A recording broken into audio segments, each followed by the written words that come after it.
Bom dia, meus queridos, boa alvorada, boa tarde, boa noite, seja o horário que esteja vendo este vídeo. O meu nome é Kaique, eu sou professor de História e hoje nós veremos o conteúdo para o oitavo ano, para ser específico, a matéria sobre a Revolução Francesa.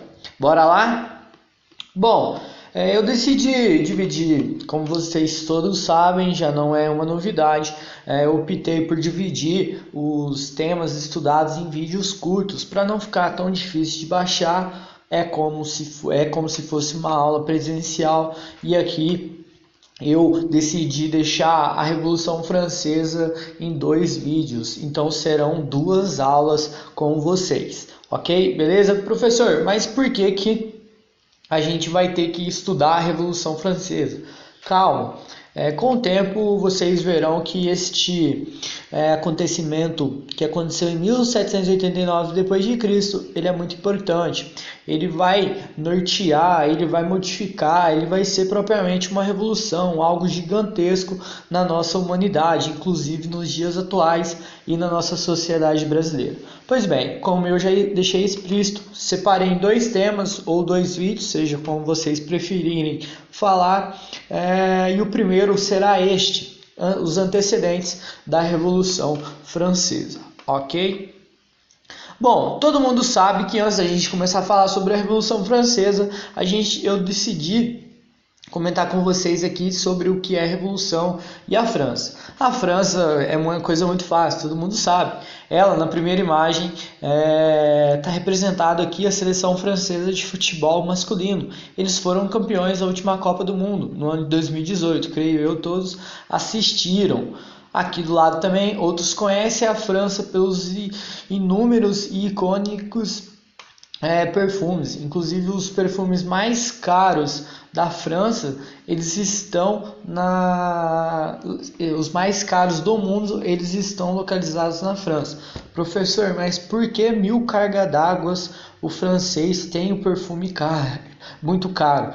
Por incrível que pareça, uma coisa que não é muito peculiar, pode ser até nojento para muitos, que todos os franceses, essa questão de tomar banho não é muito habitual para a maioria dos franceses, como vocês verão aí na terceira imagem, uma reportagem do Correio Brasiliense que eu deixei aqui para vocês. Uma pesquisa, é claro, que aconteceu na França, uma empresa francesa fez esta pesquisa com os franceses e a matéria chegou aqui no Brasil através do Correio Brasiliense. Aqui diz que 1 a cada 4 franceses não toma banho todos os dias, aponta a pesquisa. Então significa que um francês a cada dia não toma banho direto, é uma coisa muito nojenta.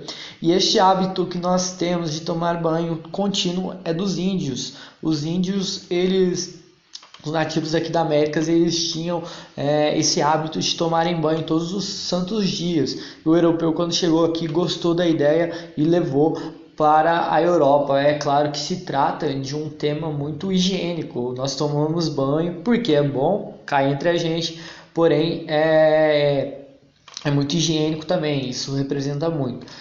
Professor, mas por que os franceses eles não tomam banho direto? É o frio. O frio francês, ele é muito rigoroso. Inclusive na Rússia tem alguns vídeos, se vocês procurarem no YouTube, os russos em pleno inverno de 50 graus negativos, chega a isso sim, 50 graus negativos. Tem uns vídeos no YouTube que as pessoas elas pegam umas bacias de água fervendo, jogam pela janela nos prédios e mostra congelando a água. Então imagina só, se até que para nós no inverno a gente treme, um inverno de 10 graus, 12 graus, 8 graus, 5 graus, para a gente é ruim, imagina lá 20 graus negativos. Até que dá para entender, mas não aceitar. Bom, também outras pessoas conhecem a França pelas paisagens, como a gente tem aqui a Torre Eiffel, que fica em Paris, na capital francesa. Temos também o Museu do Louvre, que é um dos principais museus do mundo. E tem muita gente que conhece a França pelo aquele famoso pão francês que nós todos compramos na padaria, que é muito gostoso, que faz parte do nosso dia a dia, da nossa cultura. O pão, ele recebe o nome de pão francês por conta que nós tentamos aqui no Brasil em 1909 imitar o pão francês, um pão maior. Porém, não deu muito certo e aí surgiu este pão que nós conhecemos e nós temos nos dias atuais. Ok? Beleza? Então aqui tem um pouquinho sobre a França. Agora iremos sobre o significado de revolução. O que é isso? Bom, a França, como vocês todos sabem, ou devem saber, ela está localizada no continente europeu. Temos o Brasil, o mapa mundi aí ao fundo da tela de vocês. Aqui o nosso querido Brasilzão da massa e logo acima no hemisfério norte temos a França, que está aqui em suas fronteiras neste mapa. Bom, a França, eu decidi colocar aqui alguns dados sobre este país. A capital se chama Paris, a extensão territorial do território francês é 549 mil quilômetros quadrados, mais de 549 mil. Os habitantes são mais de 64 milhões de habitantes e o clima principalmente temperado, ou seja, frio, tá? Eles não são que nem nós, que tem um território muito quente. Lá é basicamente frio. O idioma oficial é o francês. A religião também oficial dentro da França é o nosso catolicismo. A moeda que eles utilizam é o euro e o sistema de governo é a república. Uma curiosidade muito bacana que eu deixei aqui linkado para vocês, que o nosso estado, o estado de Minas Gerais, ele é maior em extensão territorial que a França. Nós temos 586 mil quilômetros quadrados, mais que isso. Os franceses eles têm menos. Então a França ela caberia territorialmente dentro das nossas divisas. Bom, e como eu disse, o que é a revolução? A revolução, a gente tem que entender algumas pessoas que falam sobre a revolução. E eu decidi colocar duas pessoas. Tem um historiador italiano, historiador e cientista político italiano, chamado Gianfranco Pasquino. E ele estuda sobre revolução. E uma outra moça, autora alemã, é a Hannah Arendt, que em seu livro sobre a revolução, ela trata um pouquinho também o que é a revolução, os seus conceitos, para vocês entenderem o que é a revolução. Bom, segundo esses autores, a revolução, eu decidi criar este desenho para ficar mais exemplificado para vocês o que é a revolução. A revolução ela é a tomada de revolucionários o poder, ou seja, o poder ele cai para os revolucionários. Então aqui nós temos um pequeno grupo de pessoas que tomam o poder à força, na marra.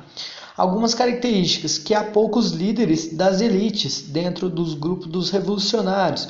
Outra coisa, os executores, ou seja, aquelas pessoas que tomaram o poder, e os criadores desse momento revolucionário, eles são das camadas populares, ou seja, do povão. A tomada de poder pelas massas, aqui no caso, essas pessoas elas tomam o poder, aqui representado pelo rei, à força. Também há profundas mudanças políticas, sociais e econômicas dentro de uma revolução. Também é sempre contínua a violência física ou simbólica. Também temos normalmente o derramamento de sangue, ou seja, pessoas morrem, e a revolução ela é mais radical, ok? Então a revolução é quando as pessoas, um grupo de pessoas, eles tomam o poder à força, eles retiram então o líder e se autoproclamam o governo e o poder. Já o golpe, que eu coloquei para vocês saberem as diferenças, tem uma grave diferença da revolução. O golpe, é claro que tem uns golpistas que eles tomam o poder, eles derrubam aqui na imagem representada o rei e se tornam o atual poder, governo. Aqui, algumas características dos golpistas eles são basicamente comandantes militares, ou seja, militares de alta patente. São líderes políticos e também são líderes econômicos, ou seja, quer dizer que aqui a diferença que basicamente a elite que toma conta deste golpe, de tomarem o poder. Outra questão, tem os órgãos do próprio Estado, pode ser polícia, exército, bombeiros. também terá pouca participação popular, ou seja, as pessoas pobres, as massas, elas ficam diferentes da questão de revolução. Os golpistas, nesse contexto, não têm a participação popular das pessoas comuns, as mais humildes. E eles alegam em preservar tal quadro institucional, ou seja, eles dão um golpe e começam a dizer que nós demos esse golpe, retiramos o rei ou o político do poder para a gente manter tal institucionalidade, de instituição. E poucas mudanças sociais e econômicas acontecem dentro do golpe. E uma observação muito importante: para cada revolução ou golpe é necessário sua compreensão histórica. Revolução, para ser bem curto, é mais o povão, o golpe já é mais a elite. Então quer dizer que a Revolução Francesa foi o pessoal mais pobre, a classe mais social, mais simples que tomaram o poder dentro da França.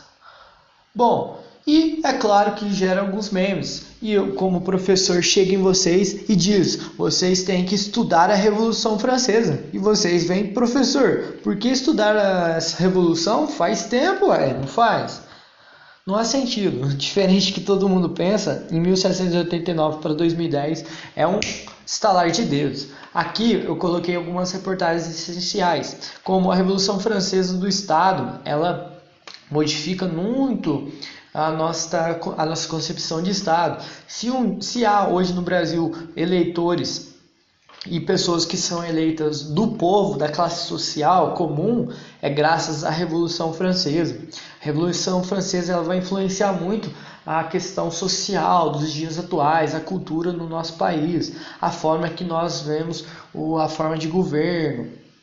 A Revolução Francesa também ela tem muito que ensinar ao nosso país. Ela incentiva, como nós estudaremos um pouquinho à frente, vocês repararão que a Revolução Francesa ela pode incentivar muito diversas discussões no nosso país. E é claro que com a queda do Bastilha, que eu vou mostrar para vocês, ela significou muito para os franceses, que deu início à Revolução Francesa através da queda do Bastilha. Bom, para vocês derem início nesse pensamento de revolução, em 1789, no ano da Revolução Francesa, dá início também à Idade Contemporânea, ou seja, a idade que nós estamos.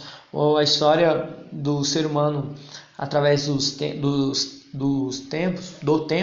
passar dos anos, ela é dividida em 4 fases: história antiga, idade antiga, idade média, idade moderna e idade contemporânea que nós estamos. Então ela inicia com a Revolução, para vocês saberem um pouquinho de tão importante que é essa mesma própria Revolução.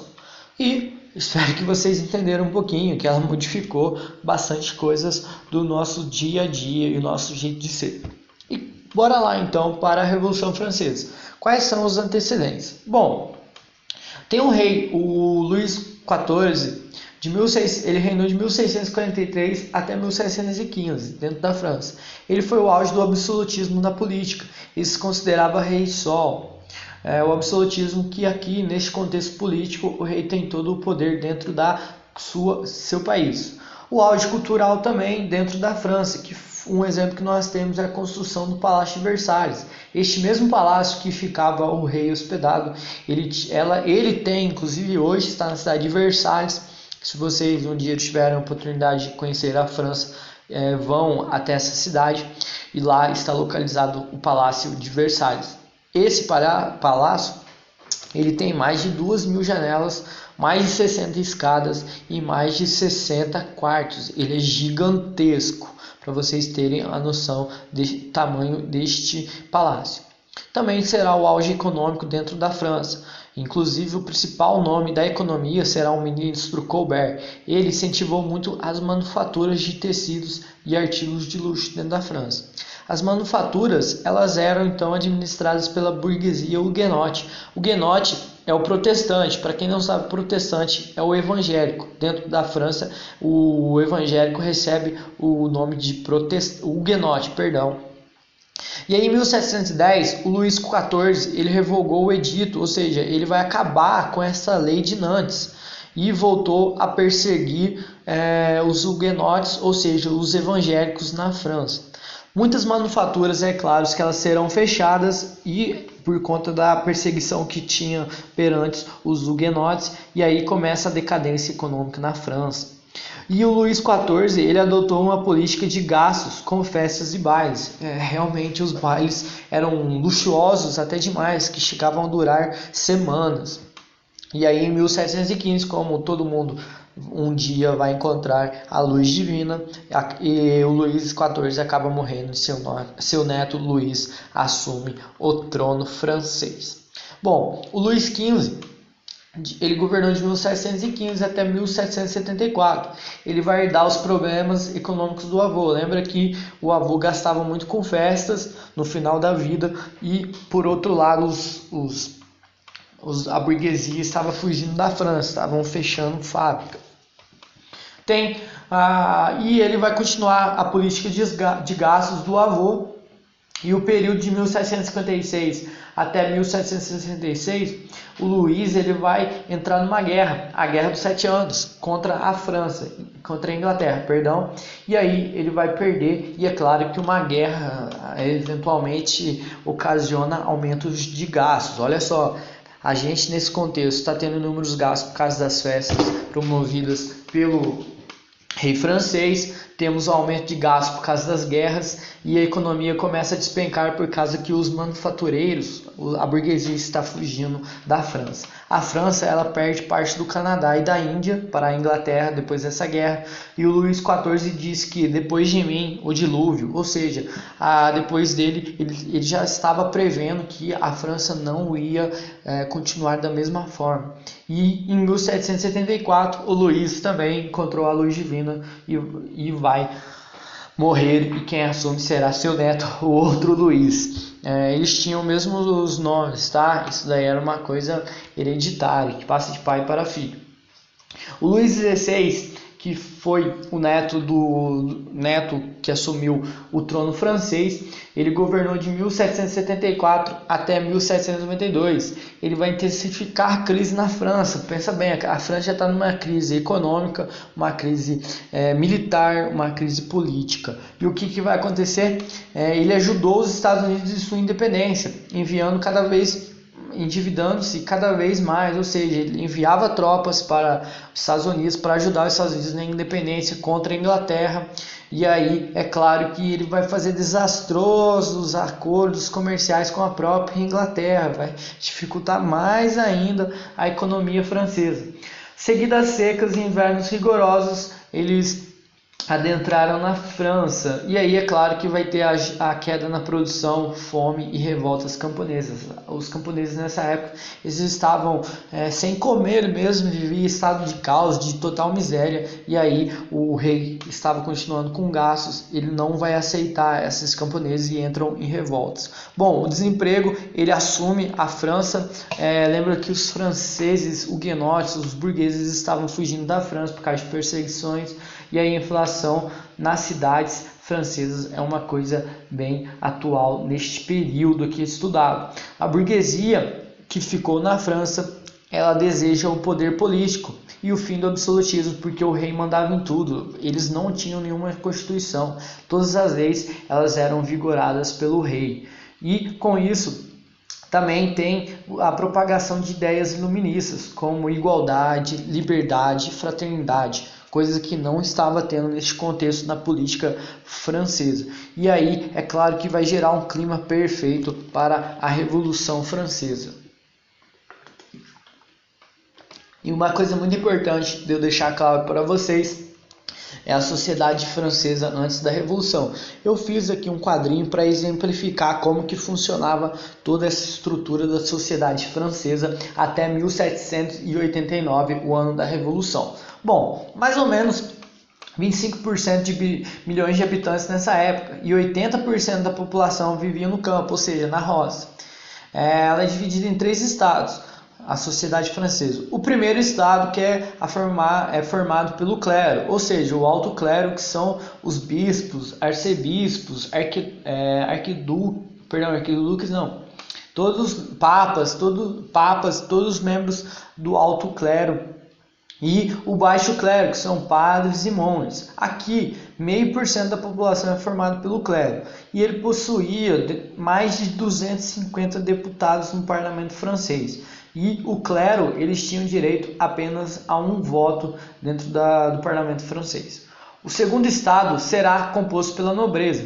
Aqui nós temos a nobreza palaciana, que viviam em palácios. Temos a nobreza provincial, que viviam em províncias, em estados, viviam no campo, na roça. E, por fim, a nobreza de toga. Esses aqui são os burgueses que compram títulos da nobreza. Essa nobreza, ela constitui 1,5% da população.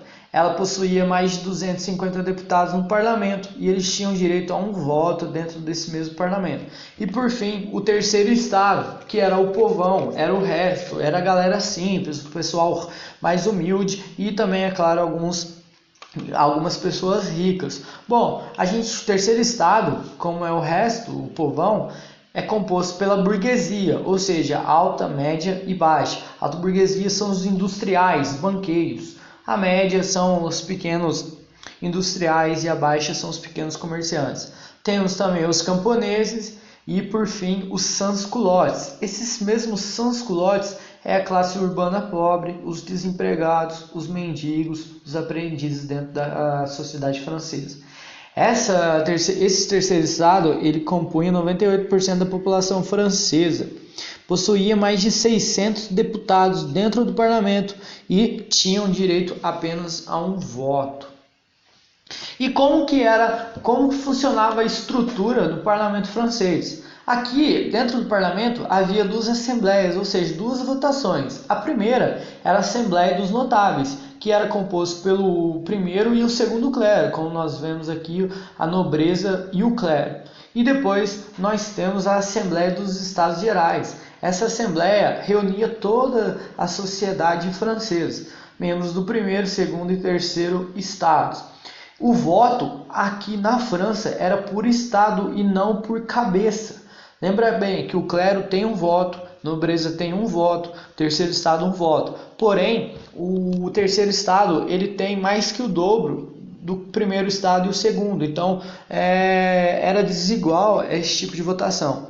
E o que acontecia? O primeiro e o segundo estados é igual a 2 votos. Eles sempre estavam se unindo e faziam leis específicas do gosto deles. Bom, inclusive, os impostos, essa Assembleia dos Notáveis votava, aí jogava para a Assembleia dos Estados. O terceiro estado não conseguia a vitória por causa que era apenas um voto contra 2, e aí eles tinham que pagar sempre os impostos. E este primeiro e segundo estados, eles não eram necessários por causa que eles ganhavam nas eleições dentro do parlamento francês. E aí, é claro que o primeiro e segundo estado, eles fazem leis para eles e aí com isso não pagam impostos dentro da sociedade francesa.